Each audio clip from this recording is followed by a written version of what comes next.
Ce webinaire, c'est le troisième d'un cycle de 3 sur comment mettre en place la transition dans les communes. Il y en a eu un sur l'énergie, il y en a eu un deuxième sur le zéro déchet. Donc si vous n'y étiez pas et que ça vous intéresse, dites-le nous et on pourra vous envoyer les enregistrements. Et à la fin aussi du cycle, il y aura un document de synthèse qui reprendra un petit peu les grandes lignes de tout ça. Et pour démarrer cet atelier, je vais passer la parole à Isabelle Cornette, qui est en fait vice-présidente de notre association Citoyens et Territoires et qui est également adjointe au maire de la commune de Vogstroff, qui se trouve à côté de Thionville. Et donc, vous allez nous parler un petit peu de l'association et puis du cycle des ateliers et aussi du rôle de l'élu en matière de transition écologique. Bien sûr. Alors, je suis également vice-présidente en charge de l'environnement et circuits de proximité sur la communauté de communes de l'Arc-Mosellan et vice-présidente de l'association qui vise à rapprocher agriculteurs et consommateurs, qui s'appelle Écomission et que nous avons fondée en 2011. Voilà. Alors, je vais représenter globalement Citoyens et Territoires, dont j'ai l'honneur de présider le webinaire ce soir et l'honneur de représenter Olivier Jacquin, son président, ainsi que tous les membres du conseil d'administration de Citoyens et Territoires, en tant que vice-présidente fraîchement élue. Citoyens et Territoires, comme le savent certains d'entre vous, est un réseau de territoires. C'est aussi un réseau d'acteurs locaux. Citoyens et Territoires promeut le développement local partout dans le Grand Est en organisant des rencontres, des formations, en appuyant des projets, en appui méthodologique aussi des projets. Pour préciser donc le contexte du webinaire de ce soir, effectivement, c'est le troisième sur une série de 3 qui est conçu pour des élus communaux afin de les aider à mettre en place la transition alimentaire sur leur commune à petits pas. On a eu beaucoup d'inscrits sur l'ensemble de ces 3 webinaires. Globalement, Fabienne en a comptabilisé près de 180. Donc, il y a un intérêt marqué pour les élus et acteurs de tout notre territoire, citoyens et monde associatif, sur la question de la transition alimentaire. Ce soir, donc, au cours du webinaire, nous allons surtout aborder l'importance du rôle de l'élu dans la transition alimentaire par rapport à la connexion qu'il va établir avec le monde associatif, mais aussi les relais qu'il va apporter avec les citoyens. Le rôle de l'élu sera effectivement de donner du corps au projet qu'il va accompagner pour la mise en place de la transition alimentaire. Voilà, à l'issue de l'atelier, donc Citoyens et Territoires continuera à maintenir le contact avec vous sous la forme peut-être d'un petit club pour avancer ensemble sur certains sujets, pour conforter aussi une dynamique autour de la transition alimentaire. Peut-être qu'on vous proposera un questionnaire et puis je reviendrai sur la conclusion aussi pour faire une ouverture sur tout ce qu'on peut continuer à faire ensemble. Merci beaucoup Isabelle. Alors l'atelier d'aujourd'hui va se scinder en 3 parties. Je vous ai envoyé un petit programme, j'espère que tout le monde l'a bien reçu. Donc la première partie, ça va être la présentation du réseau Partage par Charles. Et ensuite, les 2 autres parties, alors ça a été un petit peu compliqué de faire des choix parce que la transition alimentaire, c'est quelque chose de tellement large, on peut parler de tellement de choses. Il y a tellement de sujets qui intéressent les acteurs locaux que ça a été difficile de faire des choix.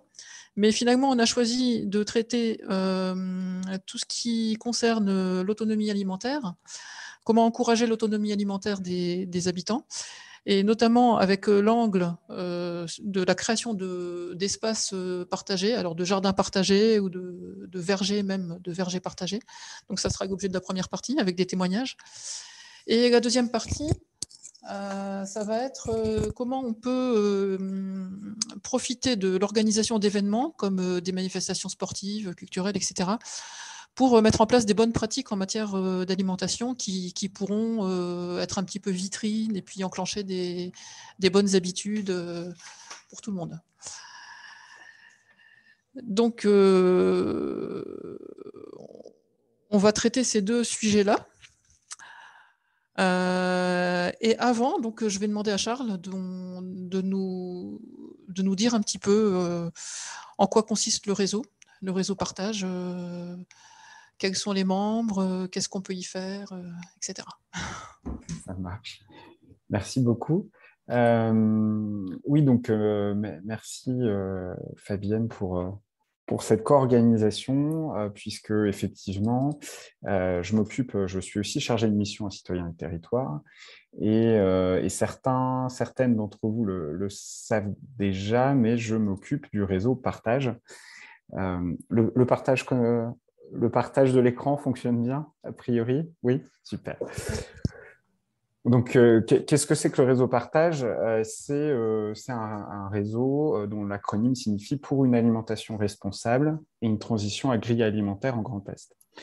En fait, pour résumer, c'est le réseau des acteurs de la transition alimentaire dans le Grand Est qui a plusieurs objectifs qui se résument en informer, rassembler, outiller et faire échanger celles et ceux qui œuvrent pour une alimentation durable. Donc, c'est un jeune réseau. Il existe depuis un peu moins d'un an et il est soutenu par l'ADEME, la DRAF, l'ADREAL. Et c'est donc Citoyens et Territoires qui l'anime.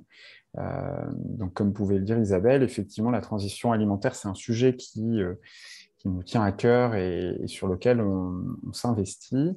Et donc, au sein de nos actions, on essaie de réunir des producteurs, des acteurs économiques, des collectivités et des associations afin de faire du partage d'expériences, du partage d'initiatives, des visites de terrain. Je vais revenir un petit peu dessus. Et donc, s'il a un an, malgré tout, il capitalise en fait un peu des dynamiques qui existaient depuis quelque temps, notamment la dynamique de la main à la pâte, qui est donc le réseau des PAT en Grand Est, qui existait depuis quelques années. Donc, les PAT, c'est les projets alimentaires territoriaux. Je ne sais pas si tous les acteurs présents ici les connaissent, mais on mettra des petits liens dans le chat. Donc, c'est des dispositifs qui existent depuis 2014 et sur lesquels des territoires se sont engagés avec leurs acteurs locaux pour justement réfléchir à la transition alimentaire en partant d'un diagnostic, de toute une démarche réglementaire, mais aussi avec beaucoup de latitude sur comment traiter ces sujets. Et d'un autre réseau qui est le réseau Régal, réseau pour éviter le gaspillage alimentaire. Donc voilà, donc on est au croisement de deux dynamiques, celle sur des projets alimentaires locaux et puis celle de plans un peu de prévention de déchets, notamment, enfin de toutes ces dynamiques autour du gaspillage alimentaire. Concrètement, comment fonctionne le réseau et qu'est-ce qu'on y fait, qu'est-ce qu'il a à offrir? À l'heure actuelle, il y a un site que je vous partagerai avec des actualités, des articles, des annonces, une banque d'expériences, un annuaire qui essaye de recenser les acteurs qui, depuis un an, participent à nos groupes de travail, essayent de travailler sur l'alimentation. Des webinaires, donc on organise un certain nombre de webinaires, on en a fait 3 à ce jour, il y en a 2 qui sont en préparation.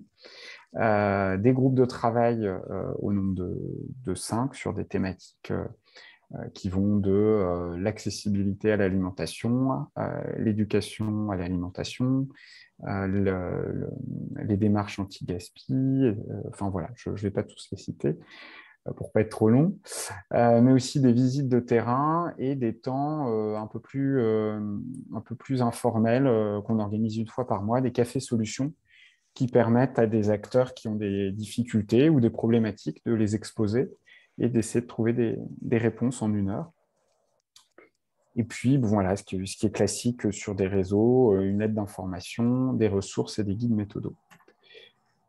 Voilà, je vous ai mis quelques chiffres assez rapidement, mais vous avez une petite carte des acteurs à l'heure actuelle qui se sont recensés sur le site. qui est inférieur parce que se recenser sur le site, ça demande une démarche un peu active qui n'est pas toujours très simple.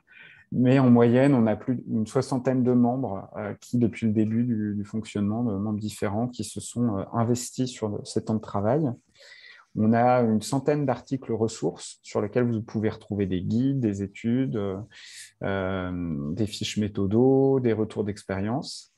Et puis, effectivement, des groupes de travail, dont un sur la vie du réseau, mais 5 groupes de travail thématiques et un sur la vie du réseau. Voilà un petit peu. Parmi les ressources, on va vous en partager quelques-unes dans le chat qui peuvent vous intéresser, mais pour faire un peu écho à ce que disait Isabelle Cornette sur la mobilisation des élus, il y a notamment un guide édité en Aquitaine qu'on a partagé, qui donne des clés pour mobiliser, parce qu'il n'y a pas que des élus ce soir, il y a aussi des agents, qui donne des clés pour essayer de travailler avec ces élus sur ces sujets d'alimentation durable, comment les mobiliser sur ces sujets et les accompagner là-dessus.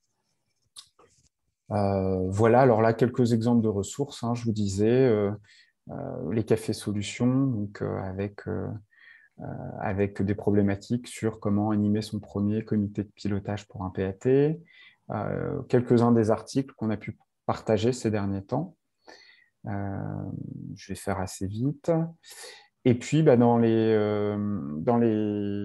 étapes à venir, les dates à retenir, voilà, on a des formats vidéo là, qui vont arriver, où on essaie de condenser les visites de terrain qu'on a faites, dont un de la banque alimentaire de Moselle et de la conserverie locale qui devrait sortir d'ici fin de semaine. On a donc les groupes de travail qui vont se redémarrer, des visites prévues en novembre, un café solution le 7 novembre autour du gaspillage et de la sensibilisation des foyers au gaspillage alimentaire. Un annuaire des bureaux d'études qui est en cours, puisque je sais que ce soit élu ou collectivité, enfin au sens large, il y a souvent des recherches de cabinets d'études et de conseils. Donc, on a fait ce travail d'essayer de les recenser et de les compiler. Et puis, un grand temps de rencontre le 8 décembre 2021, que vous pouvez noter, qui sera ouvert à toutes et tous, qui aura lieu au domaine de Pixérécourt, à côté de Nancy, autour de la transition alimentaire. C'est notre temps annuel.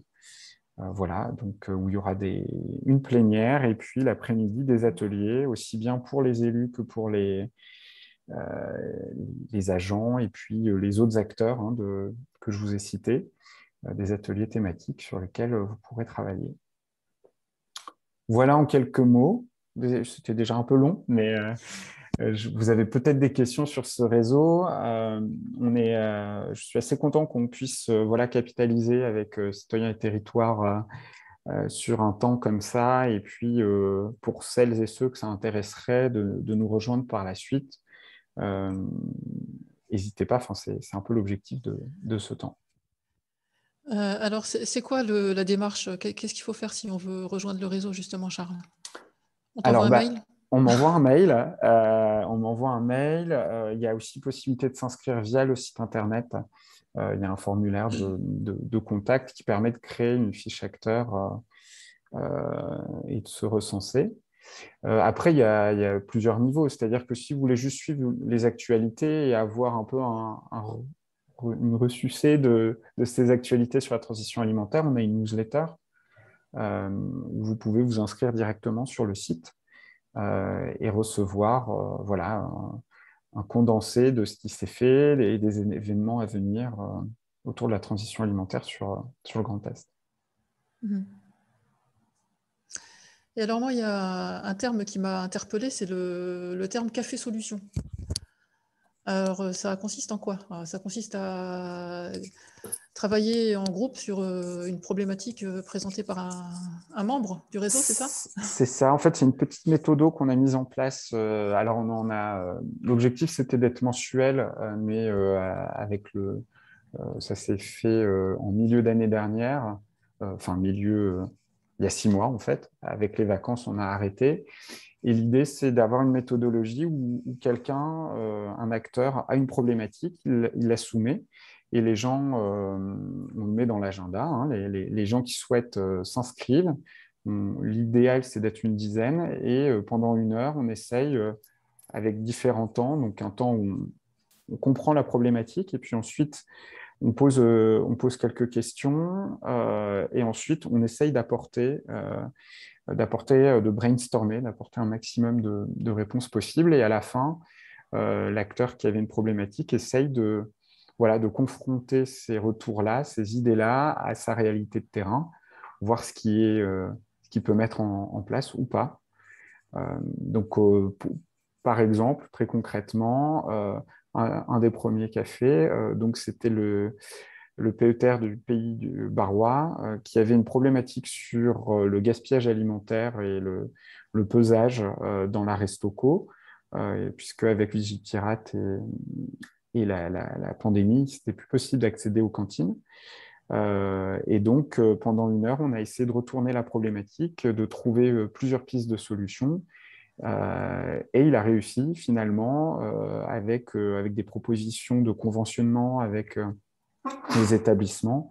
Il a réussi à résoudre son problème au bout de quelques mois parce qu'on lui a donné quelques idées puis des ressources. Et donc, ça peut concerner tous les membres du réseau peuvent proposer une problématique. Ça peut être une association, un élu d'une commune, par exemple. Tout Il n'y à a pas fait. il n'y a pas de filtre, quoi. Tout à fait. Et Voilà. comme je le disais, en fait, pour l'instant, le terme d'acteur ou de membre du réseau est très large, c'est-à-dire qu'il n'y a pas d'adhésion à l'entrée, il n'y a pas de... voilà, donc si c'est même une initiative, on va dire, naissante, alors il faudra qu'on prépare ensemble, qu'on questionne, que je questionne la pertinence avant, mais si vous débarquez dans le réseau et que vous avez une problématique, on peut la soumettre très rapidement. Ouais. Ok. Il y a une question dans le chat qui pose, Oui. qui demande si les cafés solutions sont en ligne ou en présentiel. En général, ils sont en présentiel. Hein. Non, justement, c'est en ligne. Ouais, désolé. Pardon. Non, c'est un des formats qu'on fait en ligne parce que l'idée, c'est d'être vraiment sur un temps d'1 heure, parce que c'est assez récurrent, et d'être vraiment un peu en mode efficacité pendant 1 heure le matin, de 9 à 10. On essaie d'apporter un maximum de choses. Donc, c'est fait aussi pour notamment les techniciens qui, en début de journée, un mardi, peuvent se libérer 1 heure sans se dire que voilà, ça va les poursuivre pendant tout le reste de la journée. Voilà. Est-ce qu'il y a d'autres questions sur le réseau partage? C'est le moment. On n'est pas si nombreux finalement, donc vous pouvez même poser votre question directement sans passer par le chat. Je vous ai mis dans le chat quelques références concernant le réseau partage, hein, les coordonnées du site, voilà, donc un guide et puis un document sur les PAT, les projets alimentaires territoriaux. Sachant que je me permettrai aussi, c'est l'intérêt de ma présence, en fonction des questions dans le suite du déroulé, j'apporterai aussi avec Corinne peut-être des éléments dans le chat. Ouais. Des ressources tirées du réseau, etc. C'est ça. Ouais. Donc, tout est limpide alors. Il y a une main qui se lève. Si. Alors, Demain. Allez-y, on vous écoute. Aline ou Monsieur Fauchard? Oui. Bon, je commence pour ne pas perdre de temps. Simplement, vous êtes situé où? Je ne sais pas si vous l'avez dit à la présentation, je n'ai pas capté. Effectivement. Alors, on est à l'échelle du Grand Est, mais on est domicilié à Colombey-les-Belles, au siège de Citoyens et Territoires. Donc, après, je suis très mobile et j'adore depuis cette rentrée le fait de repasser en présentiel et d'aller visiter. Voilà, j'étais à Mulhouse la semaine dernière, en Champagne-Ardenne il y a 3 semaines. Enfin, voilà. Merci. Et donc, Aline, peut-être? Oui, bonsoir. Je suis donc la directrice du CCH de Vendeuvre. Et en même temps de nos échanges, j'ai consulté le site Réseau Partage et je vois qu'effectivement, il existe un réseau Andes de soutien à la création d'épiceries solidaires. Et par ailleurs, ce réseau-là serait associé à Ferme d'Avenir. Est-ce que vous pouvez en dire un petit peu plus sur Oui, ce point? tout à fait. Et puis on peut, enfin voilà, on pourra aussi en échanger si vous voulez après. Mais donc l'ANDES, c'est le réseau national des épiceries solidaires qui en fait essaye a répondu à un appel à projet national dans le cadre du plan pauvreté, si je ne dis pas de bêtises, et qui a pour mission de développer davantage encore l'essaimage d'épiceries solidaires sur les territoires. Et il s'avère que la région Grand Est est assez peu dotée comparée à d'autres régions. Donc, on concentre un peu leurs attentions. On a une rencontre prévue dans la semaine qui vient à ce sujet. Et donc, alors, je n'ai pas énormément d'infos sur Ferme d'Avenir, leurs relations concrètes. Je pourrais leur poser plus directement. Mais à ma connaissance, ils essayent justement de nouer des partenariats pour être en circuit court, pour permettre une alimentation de qualité pour les bénéficiaires de l'aide alimentaire. Puisqu'on sait que pour partie, les épiceries sociales et les épiceries solidaires se fournissent au prix de la banque alimentaire, mais d'invendus, de dons de l'Union européenne, mais ce n'est pas toujours des produits en circuit court ou on va dire de qualité. Oui, alors c'est tout à fait intéressant parce que nous, à Vendôme, je ne l'ai pas précisé, mais on a cet outil social-là, une épicerie solidaire. Et effectivement, depuis quelques mois, on a engagé des réflexions sur les produits proposés à l'épicerie solidaire. Bien évidemment, comme vous le disiez, la banque alimentaire est un de nos deux fournisseurs. Notre objectif, c'est d'apporter des produits de meilleure qualité et notamment en passant par les filières courtes, les producteurs locaux. Donc, voilà, je me rapprocherai peut-être de vous pour avoir des compléments d'informations sur ce point-là, parce que je ne veux pas mobiliser la parole Il n'y a pas de pour souci, Vendôme mais proprement dit. avec grand plaisir pour reprendre contact, d'autant qu'il y a aussi un autre réseau qui s'appelle Solal, je le dis rapidement, voilà, qui est lié vraiment aux agriculteurs et qui aussi propose un peu des conventionnements pour diversifier les produits en épicerie solidaire. Donc, avec grand plaisir pour en échanger. Très bien, merci. Je pourrais avoir votre adresse mail dans le chat? Oui, je vais vous l'envoyer. Merci beaucoup.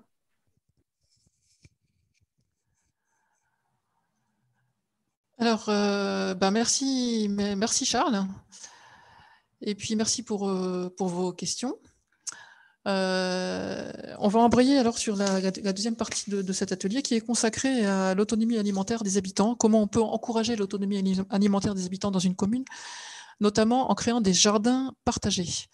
Et donc là, on accueille donc Lame Seine, qui est chargée de projet jardin nourricier au pays Terre de Lorraine.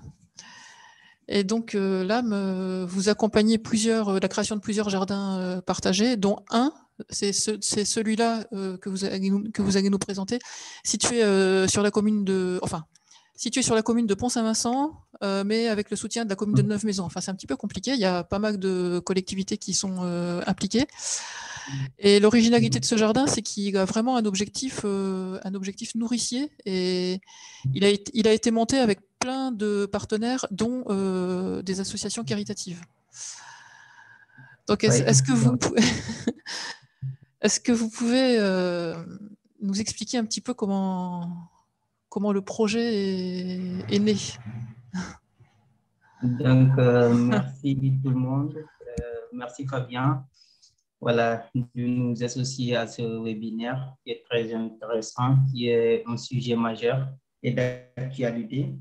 Donc, le projet de jardin de Neuve-Maisons, ça s'inscrit dans le cadre du projet alimentaire, de la démarche alimentaire territoriale du pays Terre de Lorraine, de la dignité dans les assiettes, Donc, après plusieurs réflexions et des constats faits avec les militants d'ATD Carmonde, le constat était qu'il y a beaucoup de préjugés sur l'offre alimentaire, l'aide alimentaire distribuée par les associations caritatives, dont la perte de dignité. Fort de ces questions, les pays en collaboration avec ATD Carmonde ont pris l'initiative de proposer des actions concrètes locales pour l'accessibilité sociale de l'alimentation, pour un accès digne et durable à une alimentation de qualité. Faire avec les habitants, faire avec les personnes en situation de précarité pour accéder à une alimentation de qualité. Donc, c'est à partir de cela que la ville de Neuve-Maisons s'est engagée à porter cette initiative de jardin nourricier avec Terre de Lorraine. Donc, c'était vraiment une initiative de la ville de Neuve-Maisons avec l'ancien maire Jean-Paul Vachelet, donc, qui a pris les devants. D'où c'est très important ici d'évoquer l'importance des élus sur la transition alimentaire. Donc, la ville de Neuve-Maisons a accompagné la mise en œuvre de ce projet qui a abouti à la création de l'association Les Jardins Partagés de Neuve-Maisons. Donc, au début, c'était une initiative de la ville. Actuellement, l'association est indépendante. La ville s'est démarquée de la gestion tout en soutenant la démarche par des subventions, des appuis financiers.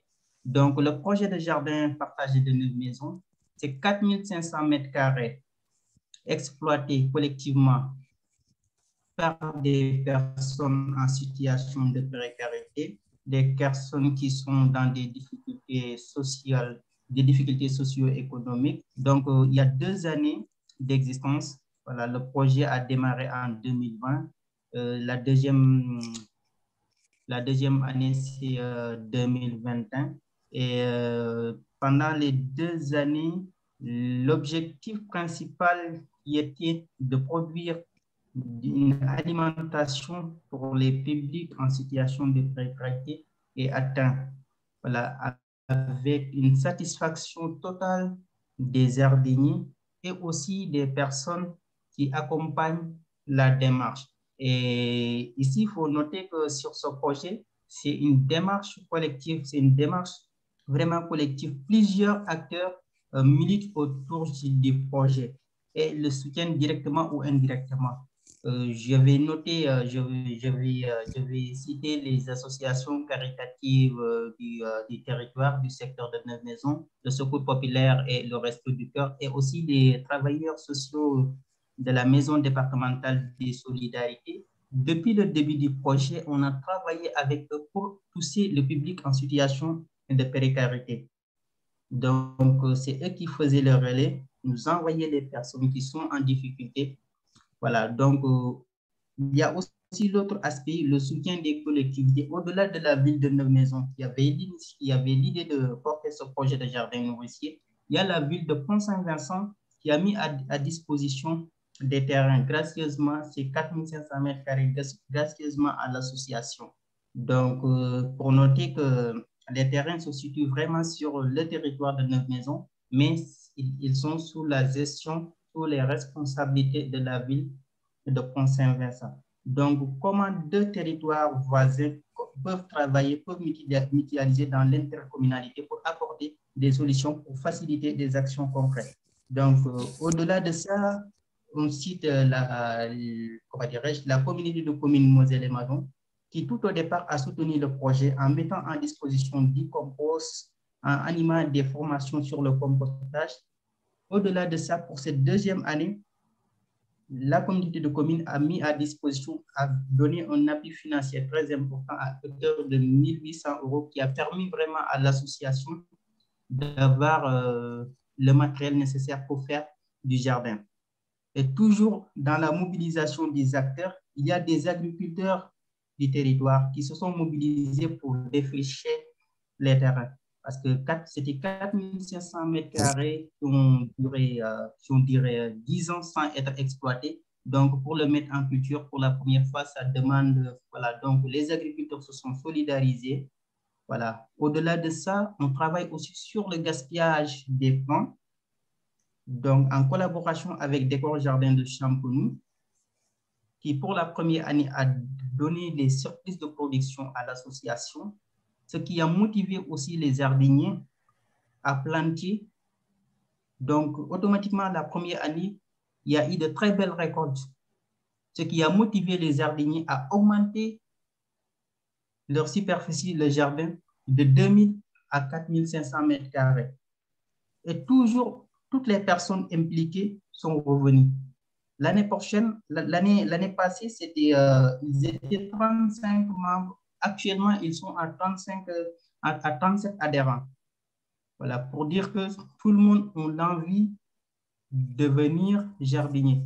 Parce qu'au-delà de l'aspect nourricier, il y a l'aspect social, création de liens, tu vois, de faire une activité pour les personnes âgées, les personnes retraitées qui n'ont plus beaucoup d'activités, pour dire la mixité qu'il y a dans le projet.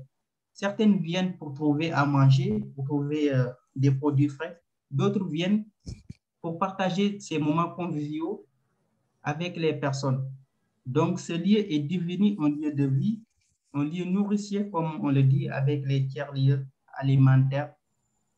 Voilà. Alors, je vous invite à aller voir, on a mis dans le chat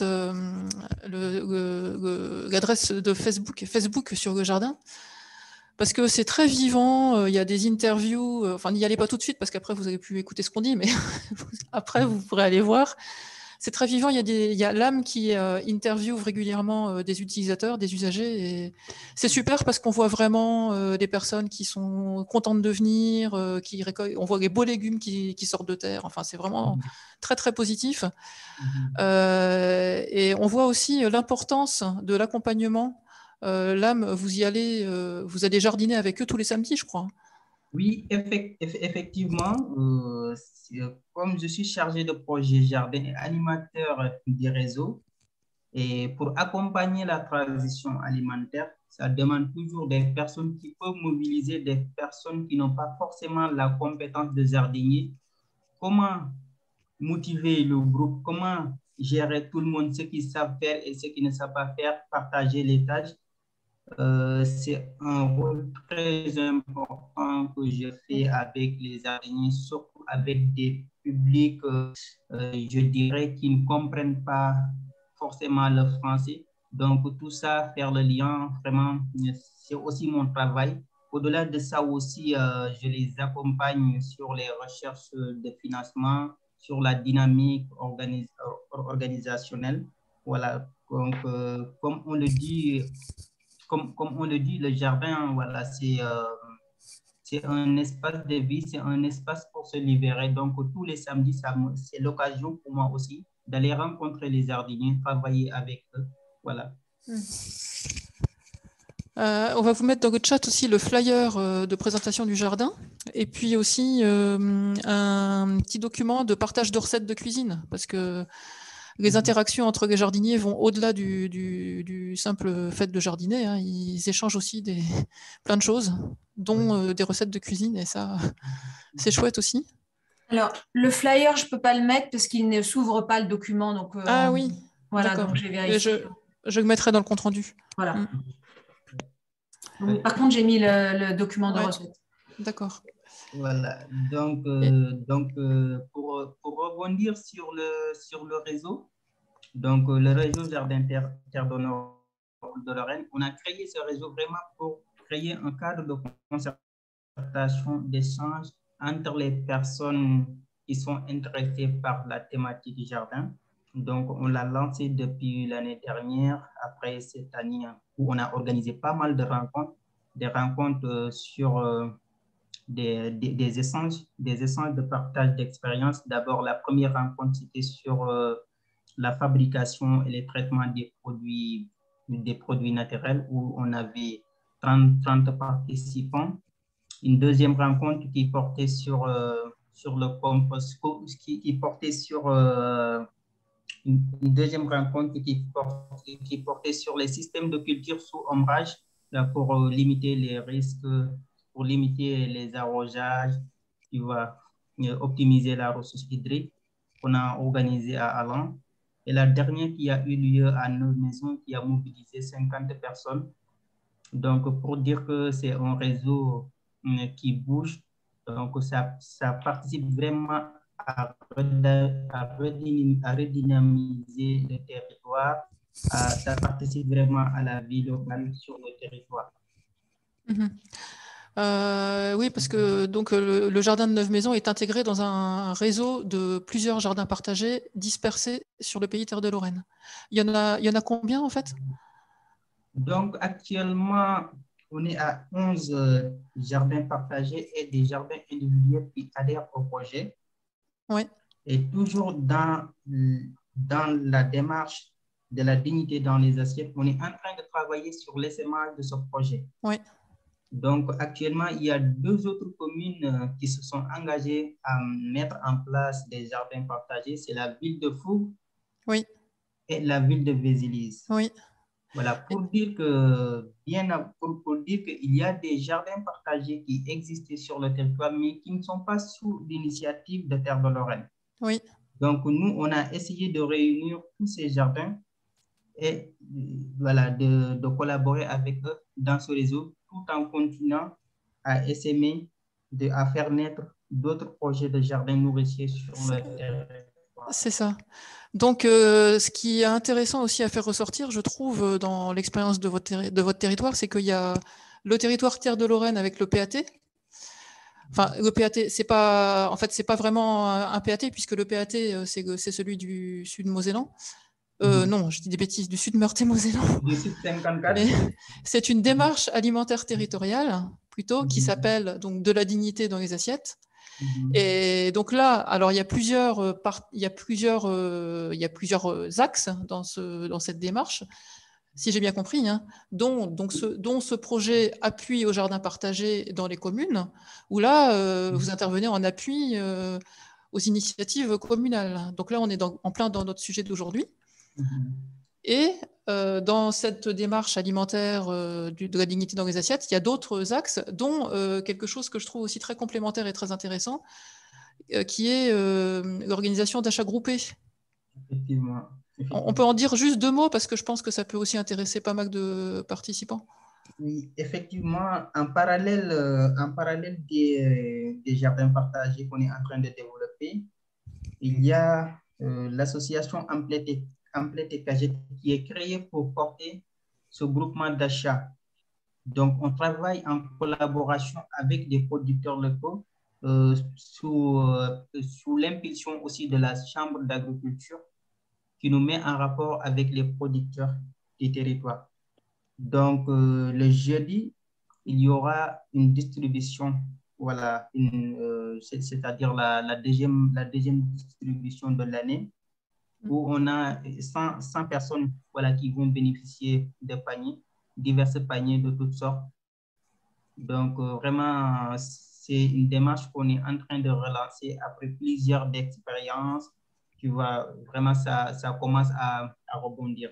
Voilà. Au-delà de ça aussi, on travaille sur une pièce de théâtre qu'on appelle Les mots de la fin, qui est en train d'être jouée actuellement sur le territoire. Demain, ça se tiendra à Saligny à partir de 20h. Donc, cette pièce de théâtre, c'est des personnes qui ont connu la précarité. Ce ne sont pas des comédiens, c'est des personnes qui ont connu la précarité, qui ont été pilotées, encadrées par Dominique Parissi du Théâtre Cristal, qui sont en train de jouer ce théâtre sur leur vécu, sur ceux qui ont vécu sur la précarité alimentaire.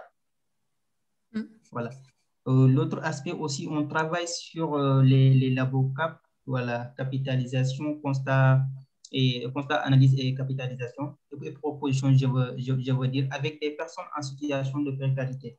Donc, ils font des constats, ils font des analyses et ils donnent des propositions. Ça aussi, on est en train de travailler sur ces actes, toujours avec les publics en difficulté.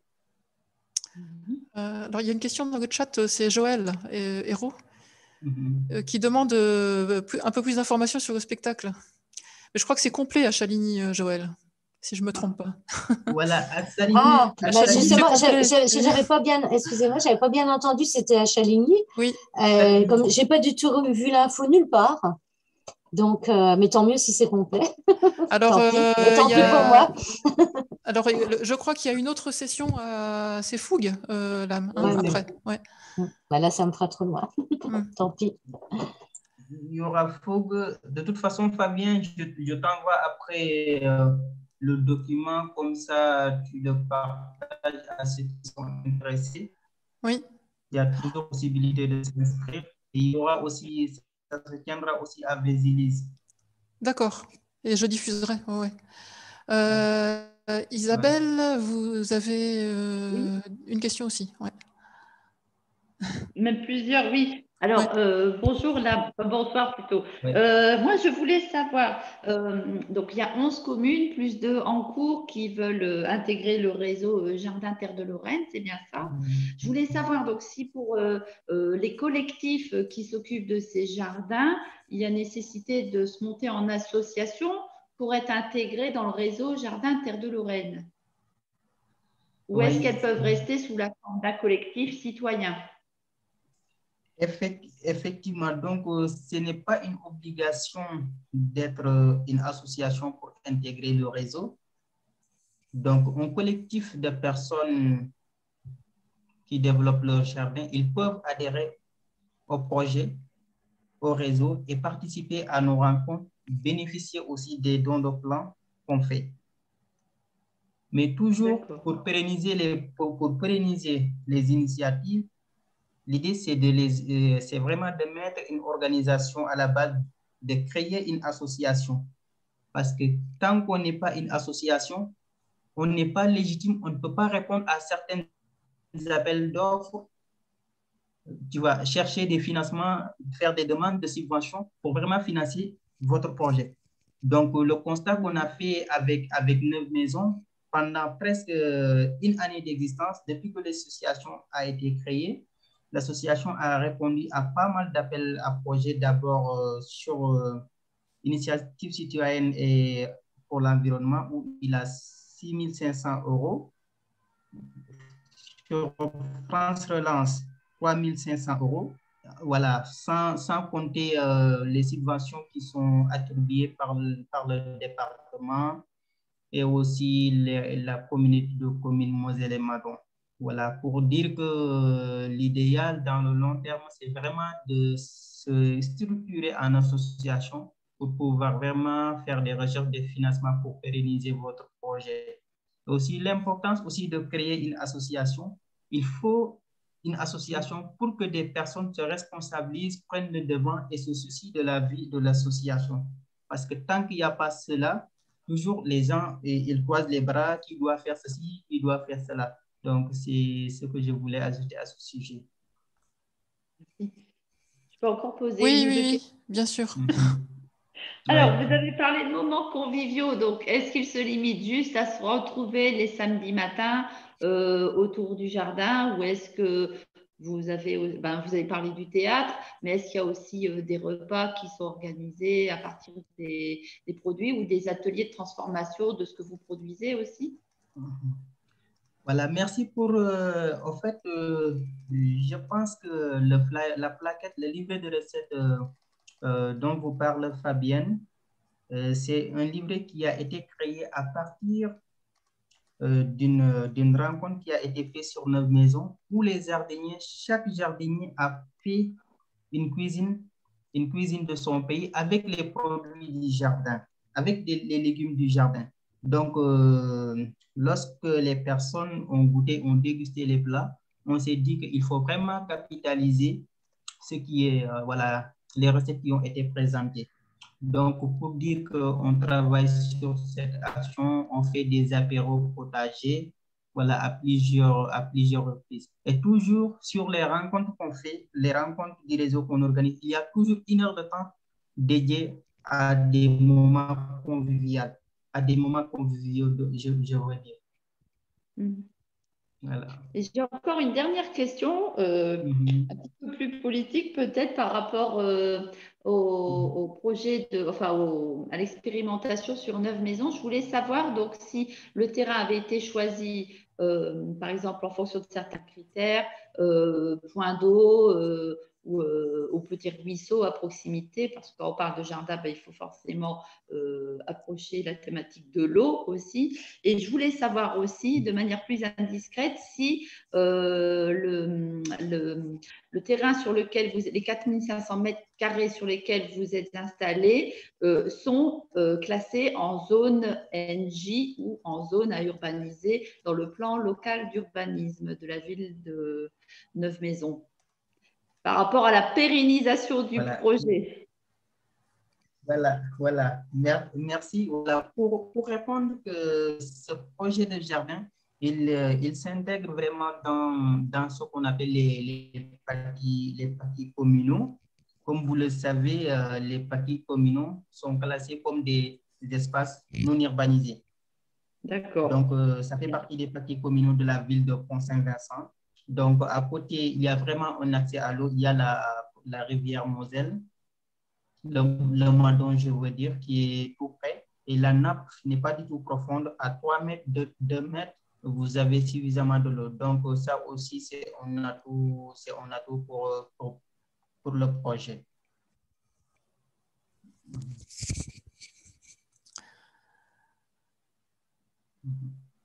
Merci beaucoup pour toutes ces précisions, Lame, et pour ce projet qui est vraiment super. Alors, je voudrais juste vérifier quelque chose avant qu'on avance. Est-ce que Madame Delattre est là ou pas? Est-ce qu'il y a quelqu'un qui s'est connecté avec un iPhone? En fait, je ne crois pas que Madame Delattre soit là. En fait, on devait avoir un autre témoignage sur un autre jardin partagé en Alsace, un témoignage complètement différent, avec une méthodologie, enfin un montage différent, des objectifs différents, etc. Mais bon, je crois que Madame Delattre ne nous a pas rejoints malheureusement. C'était Madame le maire de la commune d'Oberhausbergen, à côté de Strasbourg. Mais du coup, on a un petit peu plus de temps pour interroger Lame si vous avez des questions sur son projet et aussi sur son savoir-faire, parce que du coup, Lame, vous jardinez tous les samedis avec les personnes, mais vous avez aussi accompagné tout le montage du projet. La mobilisation des futurs usagers, le montage financier, tout ça. Donc, s'il y a des personnes dans cette rencontre qui ont des projets de création de jardins partagés, des obstacles à surmonter, des questions, c'est vraiment le moment de les poser, si vous le souhaitez. Oui, avec vraiment plaisir. Voilà. Je suis ouvert vraiment à toutes vos questions. Je suis disponible aussi pour ces questions. Voilà. Oui. Je ne sais pas si vous m'entendez. Oui. Oui. Bonjour, je suis Audrey Zimmer. Je travaille à la communauté d'agglomération de Forbach. On a été récemment labellisé projet alimentaire de territoire et on a sur le territoire 4 projets de jardins partagés qui sont en train de naître, en fait, qu'on accompagne financièrement. Et que j'accompagne aussi sur toute la partie technique. Et là, on est justement dans la phase de mobilisation des publics. Et ça m'intéresserait de savoir comment vous avez procédé pour mobiliser les habitants des quartiers ou de la ville. À quelle échelle, d'ailleurs, sont concernés les habitants? Est-ce que c'est les habitants de toute la ville? Est-ce que on arrive à cibler que sur le quartier? Est-ce que voilà. Et puis, quel outil vous avez utilisé pour les sensibiliser et leur faire connaître cette démarche? Est-ce que vous avez organisé une réunion publique, par exemple, dans un premier temps? Voilà. Et j'avais une question aussi sur l'adhésion, en fait, pour eux. Est-ce que c'est une adhésion payante? Et voilà. Voilà.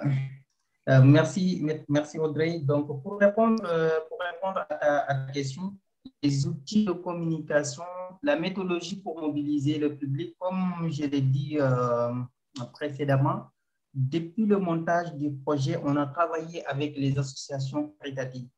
Voilà, tout en sachant que notre public cible, c'est les personnes en difficulté sociale. Donc, on s'est dit que pour toucher ce public, il faut travailler forcément avec les associations, le secours populaire, les travailleurs sociaux, c'est-à-dire ici, c'est la maison départementale des solidarités de Neuve Maisons Colombais. Donc, on a travaillé avec eux, donc ils nous renvoyaient directement les personnes qu'ils accompagnent. Donc, forcément, ce sont des personnes en difficulté. Donc, moi, dans mon travail, ça a été mon travail de les mobiliser, de les rencontrer, faire des entretiens avec eux sur ce qu'ils attendent du projet, leurs envies. Voilà, faire vraiment construire le projet avec eux. C'est la première phase qu'on a fait. Suite à ça, les personnes qui sont intéressées, on a commencé à faire des réunions avec eux, petit à petit, des réunions de 10 personnes. Donc, pour dire que les gens ont rejoint le projet lorsque le projet a commencé concrètement. Et dans un projet de jardin partagé, toujours c'est important de se lancer, de ne pas dire d'attendre d'avoir beaucoup de personnes pour démarrer. Avec 3, 4 personnes, le projet peut démarrer. Et toujours c'est important d'avoir des personnes qui croient vraiment, qui aiment relever des défis. Parce que c'est le principal problème de la transition. D'abord, il y a des élus qui ne croient pas à la transition, qui ne croient pas ces initiatives peuvent passer. Et dans ce cas, il y a toujours des blocages. Et dans ce cas, si on a vraiment des personnes, tu vois, qui sont ambitieuses, qui aiment relever les défis, tout peut se passer bien. Pour dire qu'ici, à nos maisons, si on a réussi, après plusieurs tentatives de créer un bureau, voilà, qui n'a pas fonctionné parce qu'on n'a pas les bonnes personnes. Donc, toujours, mon rôle, c'est de regarder aussi les personnes qui sont capables de faire avec les personnes, de piloter un projet collectif. Et après, ça a marché. Et donc, pour revenir sur les autres communes avec lesquelles on est en train de travailler, parce que chaque territoire a son contexte. Certains sont des zones rurales, d'autres sont des milieux urbains où vraiment les niveaux de pauvreté ne sont pas les mêmes. Donc, à Fouque, par exemple, nous, on a utilisé un flyer qui est distribué sur tous les boîtes à lettres des habitants. Et pour une première envoi, il y a 5 personnes qui ont répondu. Et avec ces 5 personnes, on va démarrer le projet. Et au fur et à mesure, les personnes continuent à communiquer sur le projet, les gens viendront. À Vézilis, c'est le cas. Cette communication auprès des habitants n'est pas encore faite. Donc, actuellement, c'est 2 projets qui ont commencé pour la première année, pour la même année. Et à Fouque, déjà, ils sont à 5 personnes. À Vézilis, envoyer le flyer auprès des habitants, ça pose un problème. Toujours pour montrer l'importance, la motivation des élus, le rôle d'accompagnement que les élus doivent faire en avant. Donc, l'autre outil de communication aussi, c'est le Facebook. Fabien, comme tu l'as vu, avec les directs, les images qu'on partage sur le Facebook, il y a pas mal de personnes qui visitent le site et qui adhèrent au projet. Voilà. Maintenant, pour répondre à la question de l'adhésion, c'est à 5 € l'année. Donc, les personnes, ils donnent une adhésion de 5 €. Donc, tu as le droit de devenir jardinier et de bénéficier des récoltes. D'accord, merci beaucoup. Et du coup, j'en profite pour rebondir sur une question de Joël sur le chat. Par rapport aux adhésions, est-ce que les adhérents sont uniquement des habitants de Neuve Maisons ou ça peut être des habitants des communes autour? Voilà, en fait, ce ne sont pas seulement des habitants de Neuve Maisons, mais je dirais à l'échelle communauté de communes Moselle et Madon, et plus largement au département 54, parce que, comme je le dis, il y a des gens de Nancy, il y a des gens de Maxéville, il y a des personnes de Féléville. Donc, ça dépasse largement le territoire comme Moselle et Madon. Donc, vraiment, c'est ouvert à toute personne, il n'y a pas de restrictions. Voilà. Est-ce qu'il y a d'autres questions sur le jardin partagé ou pas? Oui, moi j'avais une question en fait. Je suis Marie-Luc Malage, mairie de Vendeuvre. Voilà, je suis amenée à suivre la création de jardins partagés sur Vendeuvre. C'est des tout petits jardins, parce qu'il n'y a pas forcément beaucoup d'espace. Et je pense à un jardin que Aline Aristegui d'ailleurs connaît très bien, qui est un jardin situé en plein cœur de la ZUP, enfin le quartier extrêmement urbanisé de Vendeuvre. Et du coup, il y a une question qui se pose parce qu'à l'origine, ce jardin avait été pensé avec un concept de nourriture à partager. Donc, il s'agissait en fait de produire des légumes ou des fruits et que en fait, les producteurs n'étaient pas forcément ceux qui en bénéficiaient après. Donc, c'était voilà, le principe de jardin complètement partagé. Et ça, moi, j'ai une question là-dessus parce que je trouve que, enfin, en tout cas dans l'expérience de Vendeuvre, ça marche pas très bien.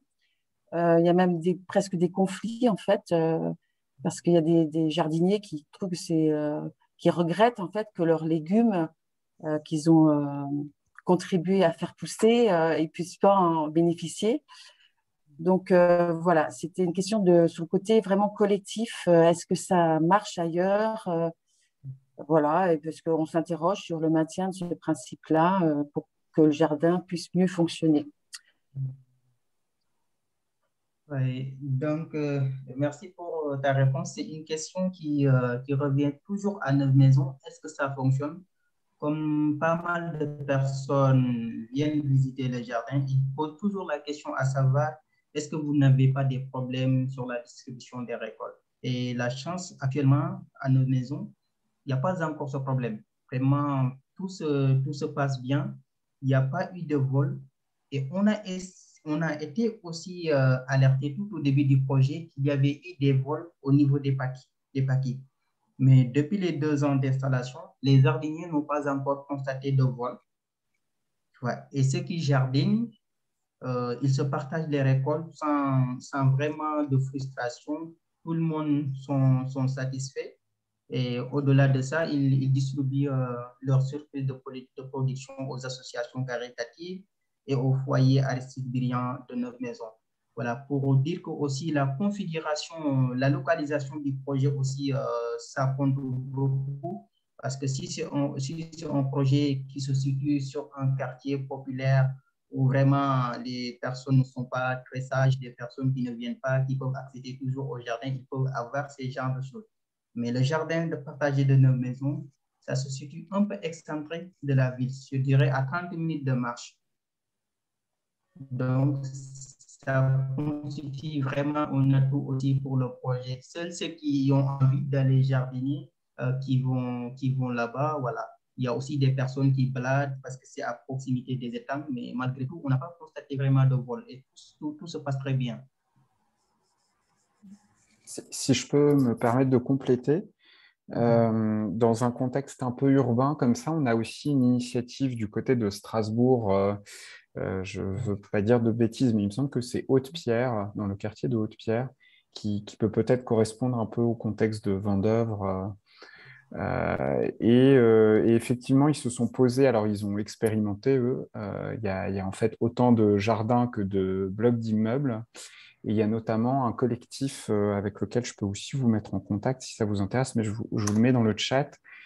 Alors attendez, je ne l'ai pas mis à tout le monde, qui s'appelle Horizome et qui anime un de ces jardins partagés et qui fait de la recherche-action sur un peu aussi, enfin voilà, qui collecte un peu la parole des usagers et puis qui essaye de travailler et d'améliorer, d'être dans une démarche comme ça d'amélioration.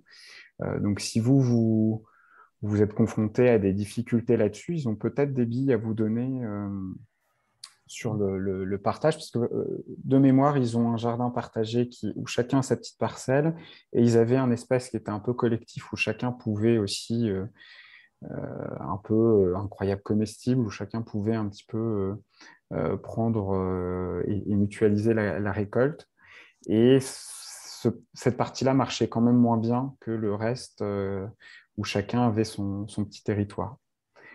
Donc voilà, je peux éventuellement vous mettre en relation. L'animateur s'appelle Mathieu Klein, sans rapport avec le président de la métropole. Ça peut être intéressant. Super. Alors, juste pour compléter, j'en profite pour vous dire aussi que dans votre chat, on vous a mis l'adresse d'Éco-Conseil. Éco-Conseil, c'est un organisme en Alsace qui anime le réseau Grand Est des jardins partagés. Donc, il y a une carte interactive avec pas mal de jardins. Et aussi, il y a un monsieur jardin partagé qui s'appelle Olivier Moreuil et qui peut accompagner et aussi partager son savoir sur comment ça se passe ailleurs. Donc, c'est une personne ressource à contacter si vous avez des questions aussi. Merci beaucoup.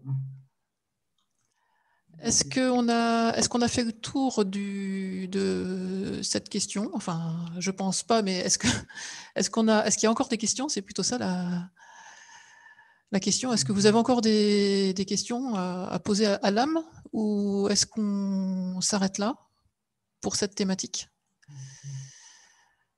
Je pense qu'on va peut-être s'arrêter là. L'âme, merci beaucoup pour votre témoignage. Pour votre investissement dans ce projet. On sent que ça vous tient à cœur. Oui, merci, avec plaisir. Merci beaucoup. Et puis, vous restez avec nous pour la deuxième partie? Oui, effectivement. Alors, on va aborder maintenant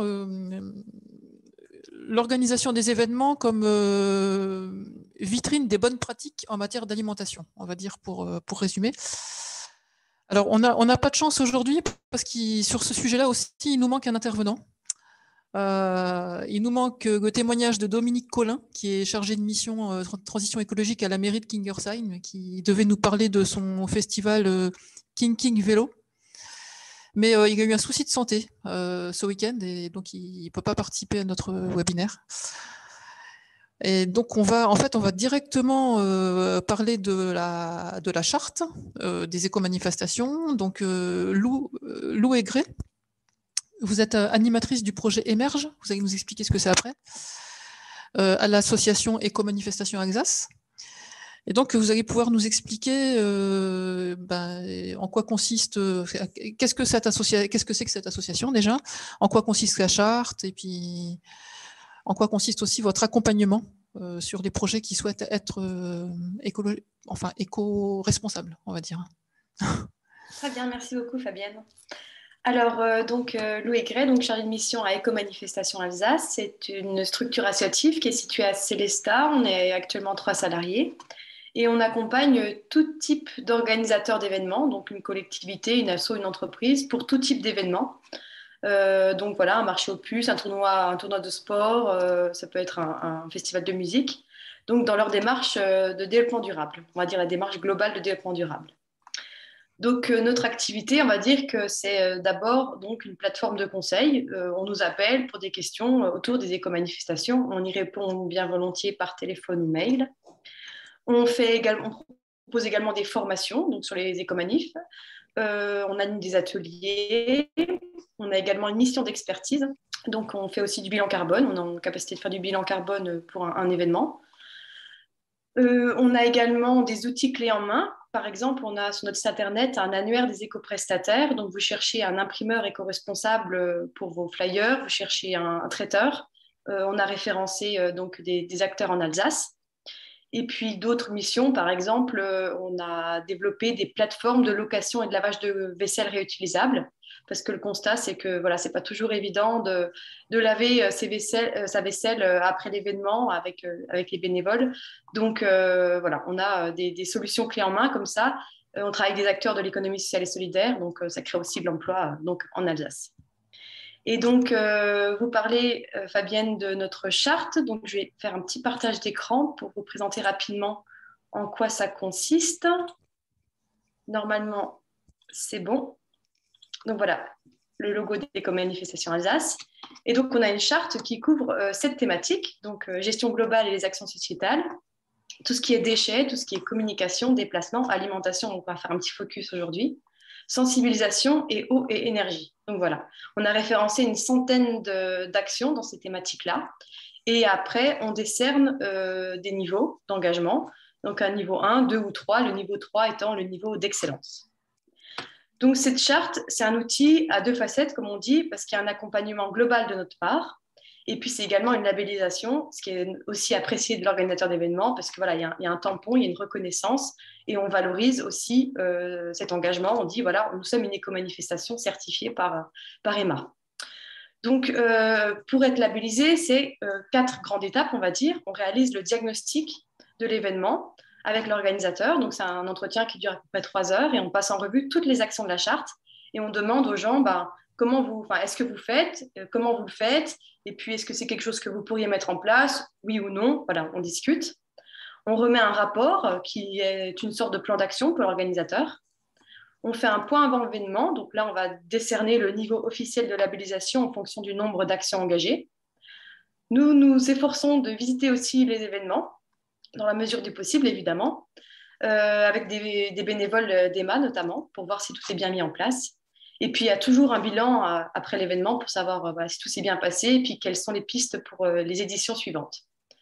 Donc actuellement, c'est un outil qui est de plus en plus populaire en Alsace et dans le Grand Est. On a labellisé actuellement 170, je crois, événements depuis son lancement en 2018. Voilà. Et puis, notre territoire d'intervention, c'est historiquement l'Alsace. Et je suis chargée de mission sur le projet Émerge, donc pour Éco-Manifestation Réseau Grand Est, qui consiste donc à dupliquer la mission actuelle d'EMA sur les territoires de Lorraine et de Champagne-Ardenne. Donc, on cherche des structures qui pourraient héberger la mission. Et nous, en échange, on va leur donner toute notre expertise, tous nos outils, notamment la charte. Voilà. Et à terme, on créera donc ce réseau Émerge et vous aurez un interlocuteur local. Donc voilà, nos financeurs, c'est l'ADEME et la région. Et on est en train de créer une association dans les Vosges, Éco-Manifestation Vosges, qui est composée d'acteurs publics de la transition écologique. Donc normalement, pour les gens qui sont actuellement dans les Vosges, vous aurez bientôt un interlocuteur sur votre territoire. Et sur les autres territoires, on y travaille, voilà, on est en contact avec de nombreuses collectivités. Voilà. Et puis, alors, je vais maintenant arrêter le partage d'écran. Alors du coup, juste une petite question, Lou, pour apporter un petit complément d'information. Actuellement, donc, vous accompagnez des projets sur l'Alsace et puis bientôt sur les Vosges, mais alors un projet qui serait à l'autre bout de la région ou dans un autre département, vous pouvez quand même un petit peu l'accompagner à distance ou pas? Bien sûr, oui. Actuellement, on fait du conseil dans tout le Grand Est. Après, ce n'est pas notre vocation à terme parce que voilà, le Grand Est est grand et puis on ne connaît pas forcément les acteurs et les ressources sur les territoires. Mais bien sûr, on labellise de nombreux événements dans le Grand Est et on peut aussi faire d'autres prestations, bien sûr. Oui. Alors maintenant, on va rentrer dans le vif du sujet qui est la restauration durable sur un événement. Donc c'est un levier très important parce qu'en termes de bilan carbone, ça vient après les déplacements du public. Voilà, donc c'est un sacré levier pour l'organisateur. Et puis, comme vous le disiez, Fabienne, c'est aussi le moment d'expérimenter de nouvelles choses, de proposer à son public une nouvelle alimentation et puis voilà, de changer un petit peu aussi les pratiques, de casser les idées reçues. Alors, la première action, évidemment, ça va être les ingrédients locaux et le circuit court. Donc, il existe une plateforme qui s'appelle Local, qui est sortie récemment. Donc, c'est la région qui l'a lancée et qui recense à peu près 400 producteurs dans le Grand Est. Donc, vous cherchez un viticulteur, vous cherchez un maraîcher. Vous avez donc le nom, les coordonnées, les labels. N'hésitez pas à le consulter, on vous le mettra aussi dans le chat.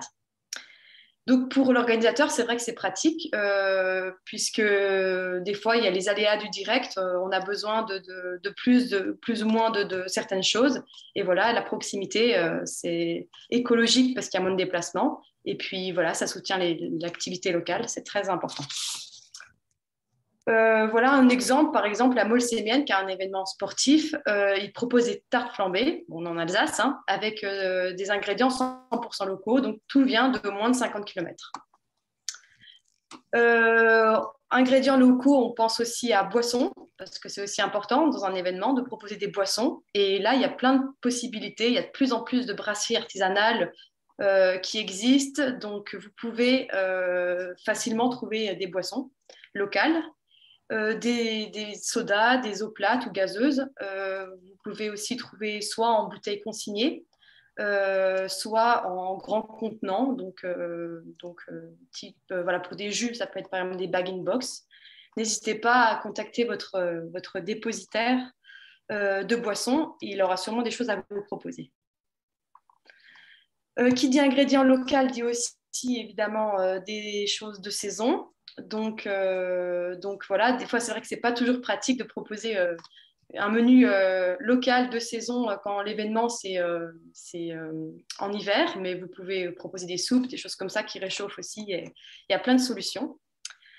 Les produits issus de l'agriculture biologique, évidemment, c'est plus simple pour le consommateur et pour la nature parce qu'il y a moins d'intrants.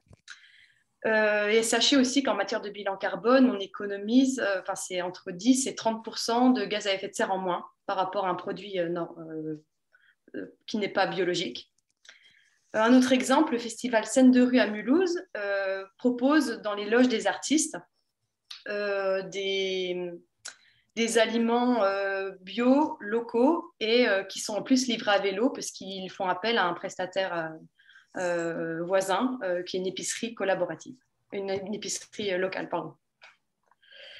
On recommande également aux organisateurs d'événements de proposer une alternative végétarienne, c'est comme ça qu'on le dit, parce que c'est vrai qu'on n'y pense pas toujours, mais voilà, il y a de plus en plus de demandes en la matière, et c'est important aussi de proposer des choses qui pourraient convenir à tout le monde.